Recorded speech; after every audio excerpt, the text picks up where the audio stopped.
Hey, welcome back to another Black City Coffee vlog. In this video, we're going to talk about an email from Nick from Paleo Treats. Thank you, Nick, for your email. I appreciated this style of email. So let's get into it. First of all, I want to remind all you guys that there is a link in every single video, I believe, in the description telling you all the things I have in use currently right now. I try to keep it updated, but I think it's a good resource. It's everything I use, okay? It's a link called Everything I Use. Or here's the background, okay? Am considering into getting into roasting. Don't really like starting small. I have a little dessert shop in San Diego and we already sell bagged coffee, so I'm toying with the idea of roasting our own. Okay, so first let's break this down first, okay? Commonsensical stuff you probably already got down, but just to throw this in there, what to include in your background brainstorming is to think about just what are you going to need, like what's what. Okay, so the best resource if you're going to go with a Mill City roaster, and we'll get into if I still recommend this roaster, is to go to the Mill City Roasters resources blog. So there's I'll link it in the description exactly what I think would be helpful for you. So what's in a roastery? There's like a part 1, part 2, part 3. So how invested do you want to be? You said you didn't want to start small, so you could just start with 1, 2, and 3, but go from there. Basically, it's a lot of things that are more equipment based, I think, in terms of getting started and creating a system. You know, I'll put an underline, a big underline, and a caps on all of that, is creating systems. And I think I've said this a ton in a bunch of videos. It's really important to establish a mindset for, hey, I'm going to do this a lot, or this is going to be a tedious or repetitive action or task. I need to create a system around it. And when I say system, I'm implying that you understand that there's some sort of efficiency that should be set up there and scalability. So, and that one too is always an asterisk, like especially if you're first starting out, you can't just hire all the staff that you need right away, maybe, perhaps, if you don't want to start small. But creating a system around that, okay? And I think this is really great. Like if you click into these links, what's in a roastery, they're really gonna break down for you like piece by piece, piecemeal. And this is not even if you're, buying a Mill City roaster. It's a very, very helpful resource. Another thing that I would include in your background and like thinking about toying with the idea of roasting and creating a roastery itself is really separate from a cafe or say like a retail dessert business like you have. It's different. If you actually want to make it a business, it could be something where, like me right now, it's like it generates enough money to run itself online, and those costs are relatively low in terms of overhead and stuff like that. Like I don't have a retail or a store facing facet at all to this business. It's all online, right? So if you already have like a retail sort of presence, then it can support that business. But if you're planning on making sure that this roastery is sustainable, like it not only pays for itself, but actually provides money for your family and you want to live off of it and stuff, it's like launching a whole other business. So being able to move large amounts of coffee in a way that actually produces enough profit for you to like live off of. And that to me is what I would call having a business in coffee roasting. Like I don't really see myself as a business owner, although technically I am because I sell online and you could call that a business. But in my definition, my working definition of having a business in coffee is that I make a living off of it. Does that make sense? So for me, I could say like I do this as a hobby. This is a hobby company. I don't rely on this. Just like Elon has his hobby company, the Boring Company. He doesn't rely on this company to pay the bills. He probably relies on other things. And I mean, he's a billionaire, but like he won't rely on a hobby company to pay his bills and to make a living. Does that make sense? So that's how I operate Black City Coffee. So if we were to move into a space of like, well, if I'm going to invest a certain amount of money into coffee business or coffee roasting, and I want to actually add monetary value and actually make profit to support and sustain like our life, our living, then that's a whole other conversation and experience that I don't actually have. Okay, so I want to make that really clear. Like, I'm not going to tell you, I'm not going to give you advice so that you can open a coffee roastery. That's not what this video is. This is like, hey, I'm toying with the idea. Here's some things to work into your method of toying around with the idea of roasting. That way you can make the best decision that you need to make for yourself, okay? And that goes for everybody who's asking me a question about roasting. Like, I always like to just kind of underline this because it's easy for people to, I think, not take accountability if I act like I'm some sort of authority on coffee roasting, which I'm not, okay? All right, just to underline that, all right? I think that if you have that perspective already, which you're a smart dude, I think you already do, but I think maybe for others, if they haven't thought about that in terms of toying around with the idea of roasting, that's what it means to me. Roasting for a living, roasting as a business, like a real business, versus what I do, which is hobby roasting, hobby company, hobby business, okay? All right, so another thing obviously is cost. You know, like if you go with a Mill City roaster, the cost is not cheap, obviously. Like roasters in general are not cheap, but I think it's pretty reasonable if you compare it to other roasters. And for the value that you get with a Mill City roaster, meaning not just the roaster and being an excellent roaster itself, but the people that are behind it and the customer service, I think that's behind it, which, you know, we can kind of get into that a little bit more. I'll underline that a lot more when I answer your question directly about would I still recommend it. All right, space. A roaster like mine, a 1 kilo Mill City roasters, they give you the specs on how much space you need to have from the roaster itself to the wall. There's regulation about that. And when you take it into, depending on your county and city, depending on that stuff, like the regulations of, you said you're in San Diego, I don't know the regulations at all. That would be up to you to research your county and city on what they require for you for that. Where you're gonna have it, when I was researching a space to open a roastery, like a year ago or something, a year and a half ago or something, it was a big deal. Like, it wasn't easy. It wasn't easy to find to lease a building where the owner of that building was like okay with the smoke or like punching into the wall or into the roof.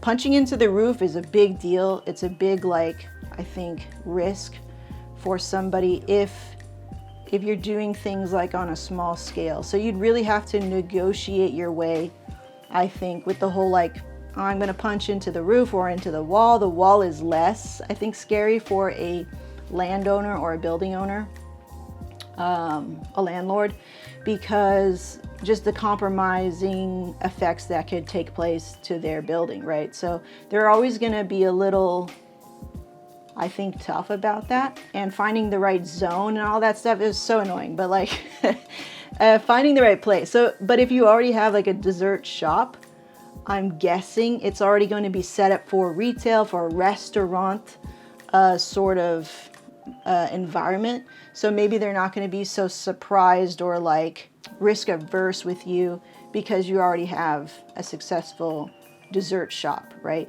So it's a lot harder to go into, like, say, a regular building that has no like orifices on the walls or on the roof and then try to like punch holes and stuff. It's more costly too, I think. So there's that. So finding the space. And you said you didn't want to start small, but my machine 1 kg is not enough to run like a coffee business unless you want somebody slaving away and working odd hours to get orders out. Because I think in order to make a profit off of roasting, you need to roast a lot. It's quantity. It's just movement of numbers. And so again, like what I'm doing here is hobby level, hobby company level. You could just be there, just roast, 8 hours a day, and really all you're getting if you get a small machine like mine is experience. I mean, this is people's sample roaster. This is their sample size roaster. And then they have a big boy roaster if you don't want to start small, which one could argue is between 10 to 12 kg. Okay, so that's more of a working business-minded size that you would need to like invest in. And what does that run you, like 30 grand or something? Let's look. Starting small at, I guess the most like minimum size, I think what was recommended to me was 6 kg, because 10 kg is 28,000, 6 kg is 23,000.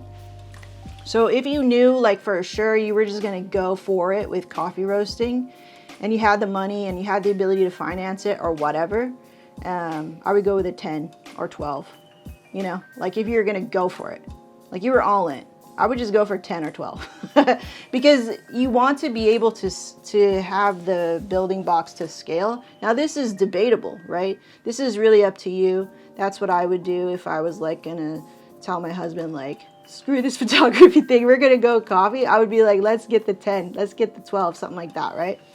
And then depending on what kind of space we would need for that. And then I would keep my little 1 kg and use it as a sample roaster. That way, when you make your samples and you're trying to develop profiles, when you transfer that data over, you're trying to make like profiles and stuff and go from sample to production. It's like an easier, I guess, way forward. But there's ways around that too. But I would just do that. You know what I mean? I would keep that 1 kg as a sample roaster. You can do little orders here and there, and that could be more for experience. But you're not gonna make money, you're not gonna make a living with this little machine. I mean, somebody can prove me wrong, of course. But in my mind and how I'm defining business and how I'm defining like what kind of lifestyle I wanna have and what kind of money I wanna see in my account, I'd be like, nah, that's small, very, very small potatoes in terms of coffee industry and business. And I would need to upgrade to 10 or 12, okay? Another con or something to think about, not con, but something to think about, as you're toying around with the idea of starting coffee roasting or coffee business. I guess we should define that, but because starting a coffee roast, you can start freaking easy, right? Like go get a Gene Cafe, that's roasting coffee. I talked about systems. So unless you want to be glued to your roaster all day, every day, and you love that, like that's your purpose in life, which I highly doubt, because you're a business owner and you'll probably wanting to be visionarying and running the business, not working in the business. You're gonna want staff, and you're gonna need new staff to handle these new like procedures and systems. You're gonna need new SOPs, standards of procedure, basically, right? Just developing new systems. And if you haven't done anything like this before, I mean, you're already kind of doing it with the dessert, so I would imagine that you would transfer all this knowledge that you've learned in running this dessert business into the coffee one, which means, you know, the hiring and training of new staff, the developing of new systems and maintaining them, all that like logistical stuff that needs to happen for a business to actually scale and make money. So you're doing that already with your dessert. So I'm just saying you need to think about that you'll need to basically replicate, improve, or develop the same systems for the roasting side of things. So another thing, roasting is just turning green coffee into brown. That's just the basic definition. That's roasting it, right? So the thing with learning how to roast, you're also learning how to buy green coffee, raw coffee, right? There's a whole like other thing to that. And who to buy it from, how to build systems around that. There's also that. And getting it to you on time. There's a whole logistical thing of scheduling, because coffee is based upon season, right? Unless you don't care about that. Like if you're going to specialize in specialty coffee, or you're going to focus on selling specialty coffee and actually marketing that, being able to acquire harvests that are fresh. Okay, so there's a whole green buying aspect to this as well, on top of roasting. And on top of that, I'll throw this in there, learning how to cup. So getting in there, if you care enough, you know, not everybody, but if you care about roasting and what you're doing, and you're gonna be the one at the roaster, or you're the one okaying the coffees that are coming out of the roaster, you still need to also learn and dedicate time to cup, you know? And that could be as easy or as difficult as you want it. You know, that's really subjective. It depends on each person. Okay, so that's just background, all right? So those are all the things that you can kind of work into having a functional, goal-oriented brainstorming session around this idea of roasting and how it could support your dessert business, how it's going to fit in logistically, and what it will mean in terms of what are the demands, and then can you meet these demands, okay? All right, next question. Would I still recommend the Mill City Roaster? Yeah, you know what? It's hard. That people always ask me this question, and it's like, well, I love it, so of course I would like say yes, but just keep in mind that I don't have any other comparison. Okay, I don't have like some Probat here or some Lauren here to tell you. Like, I could just tell you the reasons that I love it, and the reasons why I chose it are still true for me 3 years later. Okay, so the reason why I chose Mill City Roaster was because of the power, the control, and the look. That was important to me.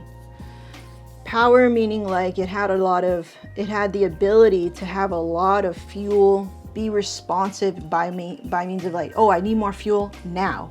I don't want to delay, because I came from the hot top, which had a massive delay because it was a electric coil. And that was fine because I was starting and I was learning and I was just getting to know, you know, roasting and stuff. So that's a great way to just toy with the idea of roasting, is a hot top. That's $2,000. It's super cheap relative to my machine, which is like $8,000, right? So for me, anecdotally, like I wanted to have responsive heat application. Cool. Now, control. I've said this a couple times, but with the Mill City Roaster, you can control a lot on the machine. They have these digital control roasters now where you could like set up your profile once you nail it down in a manual sense, and then just, I'm assuming this is how it works, and then you go like, roast this for me, right? So you could be more consistent with your roast and not have to, and that makes sense for scaling your business. You know, the roaster operator doesn't have to be this artiste. They can just push buttons for you, which is great for scalability and making a living off of roasting. I would definitely go with a digital control roaster or some way that you can automate your roasting after you've created your roast. But yeah, the control with the Mill City Roaster, the one that I don't have a digital control. I have to manually go in, close and open the valves, push the buttons myself, right? Which could be an issue when I don't want to be at the roaster and I have something else that I need to do. That's tough, you know, so that's what I was saying, like you need to have staff and stuff like that.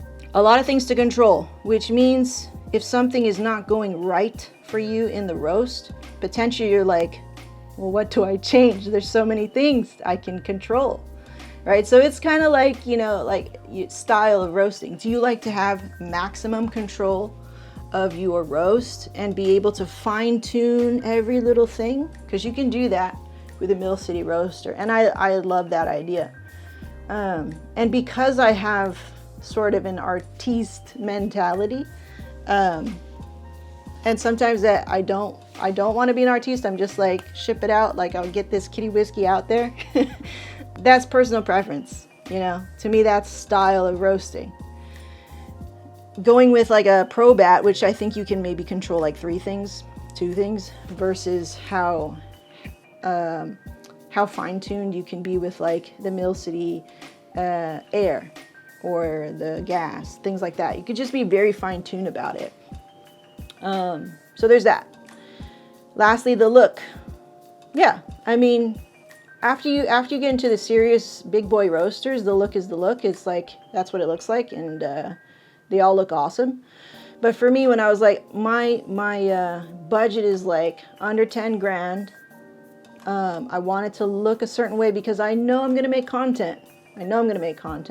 So I wanted before, I wanted a sort of credibility that people could subconsciously see when they watch the content. They could see that like that's a mini roaster in there. That's a mini like big boy roaster in there. that she's working with there. So I like the look of it. And look is important if you're thinking about, you know, branding and marketing and things like that. It's all important. Okay, so yeah, I would still recommend it. Again, take that with a grain of salt, because I don't have like, here's a one-to-one comparison. Like, that's not what I do here.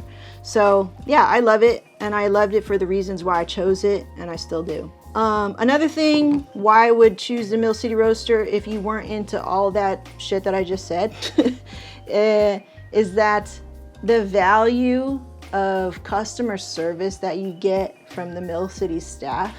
Like, they are just so, like, that's their thing, you know. And I'm sure with other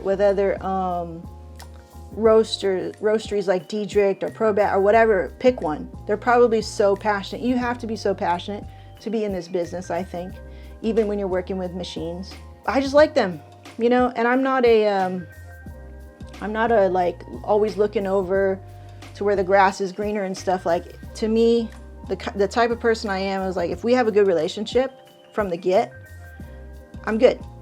Like, I'm wiped up. You know what I mean? Like, I'm good. I don't need to keep looking and all this stuff. So to me, I think like their motto is always pick up the phone.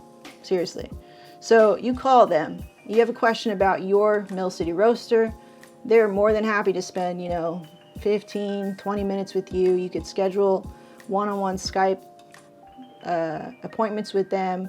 They'll walk you through every single thing, because roasting is just machine operation and then cupping. That's what roasting is.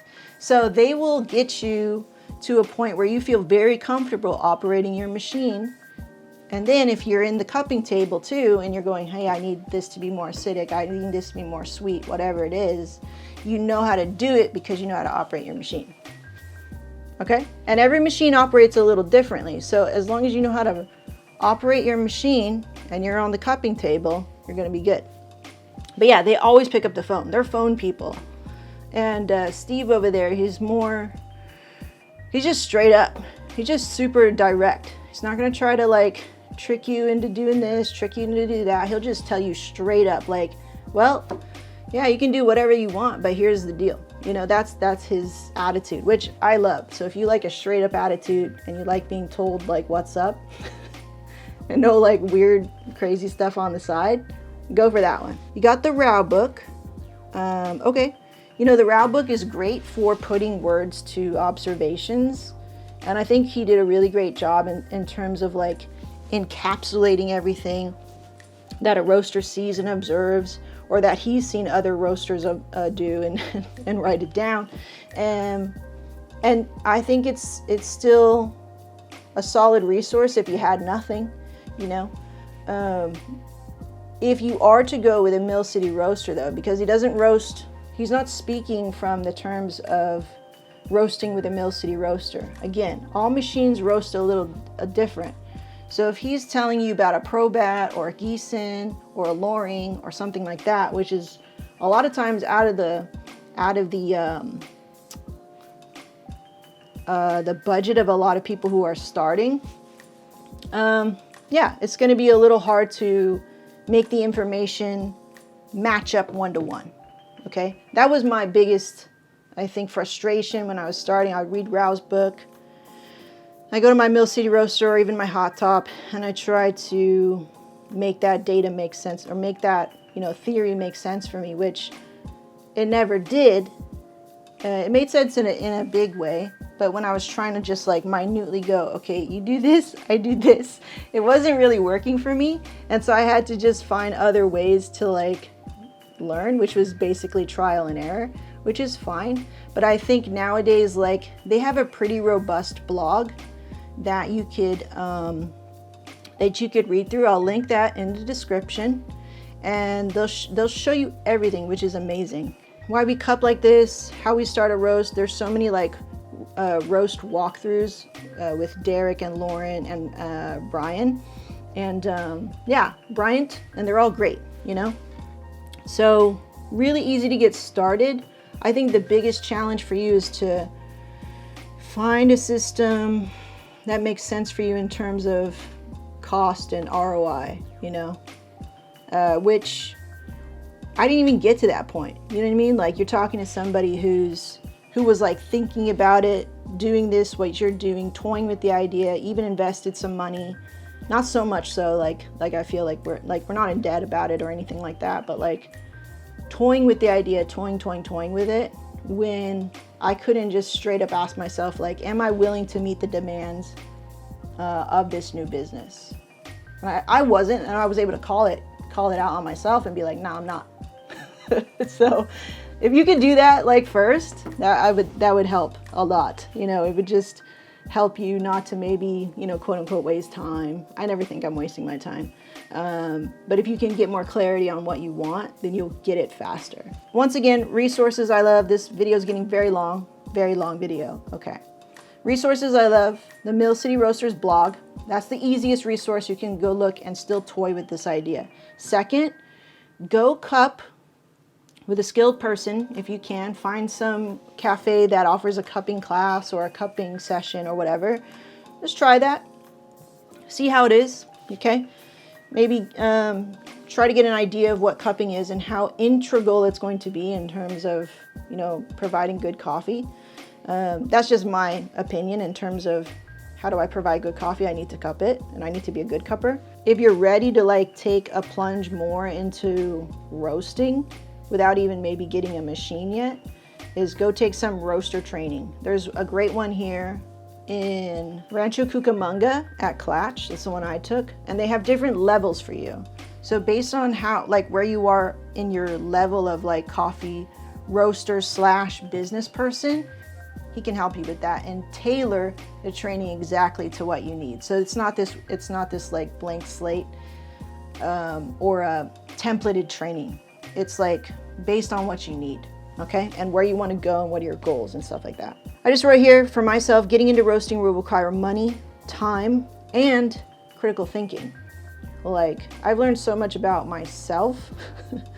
I learned a lot of very clear things about myself with going through coffee roasting and going through the idea of, is coffee something that we want to get involved in on a business sense, like a real business, not a hobby business, and a lot of critical thinking. So yeah, if you can meet these demands, or you can agree to meet those demands earlier than later, you're gonna have a much less stressful time about like figuring it out and like, you know, seeing what you really need. And maybe like just enjoy the journey more, because no matter what, you're going to run into some difficult times. But if you're clear about what you want to do, which you can kind of figure out right now, get a pretty good idea. You know, goals change and evolve, but get a pretty good idea right now. I think you'll feel a lot better, you know. And the people that are doing this with you, I think, like, that was your wife I saw in the photo with the dessert business. I don't want to misspeak. So the people that, you know, are supporting you and kind of going through this journey with you, they will also feel like they're a part of your journey and enjoy that journey too. I think that's really important. Being alone in the journey of business is very difficult, or feeling like the other person in your life is not really like with you on the same page. That is so stressful. Take it from me, okay? Okay. All right, that's it, Nick. I hope I answered your questions thoroughly, and I think it was great. Like, I needed to kind of update that, and a lot of people have been asking me that in the DMs, and I'll tell them kind of like a very basic answer. But it's good to have this video. So again, I'll put this like in the Q&As. You can go look at all the Q&As. I'll point to that too in the description. I think I'll give you a link to all the Q&As so you can kind of like peruse that and see again, and maybe hear another lesson or hear another tip or whatever that will speak to you, as long as it helps. Okay, all right, cool. We'll see you in the next one. Bye.